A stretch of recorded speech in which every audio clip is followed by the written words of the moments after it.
Hi అండి అందరికీ. నేను ఫస్ట్ టైం హెచ్పికే జ్యువెలరీ కీర్తి మేడం దగ్గర నేను ఇవి తీసుకున్నానండి బీడ్స్.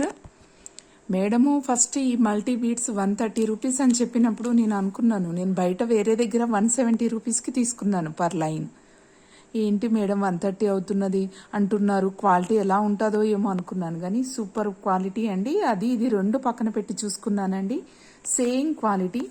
ఈ లాకెట్ కూడా 110 రూపీస్ అండి. చాలా అంటే చాలా బాగుంది. ఇంత తక్కువలో ఇవ్వడం నేను ఇదే ఫస్ట్ టైం. ఈ చైన్స్ కూడా 30 రూపీస్కి ఇచ్చారండి. అసలు బయట ఎక్కడ లేదు ఈ రేట్స్ అనేది. ఈ బీడ్స్ కూడా 70 రూపీస్ పర్ లైన్ లాగా ఇచ్చారు. చాలా బాగున్నాయి క్వాలిటీ. ఇదే క్వాలిటీ నేను వేరే వాళ్ళ దగ్గర సేమ్ 100 రూపీస్కి తీసుకున్నానండి. Thank you so much Keerthi madam. నేను ఇంత మంచిగా ఉంటుందని అనుకోలేదు క్వాలిటీ బీడ్స్ కానీ. Thank you so much.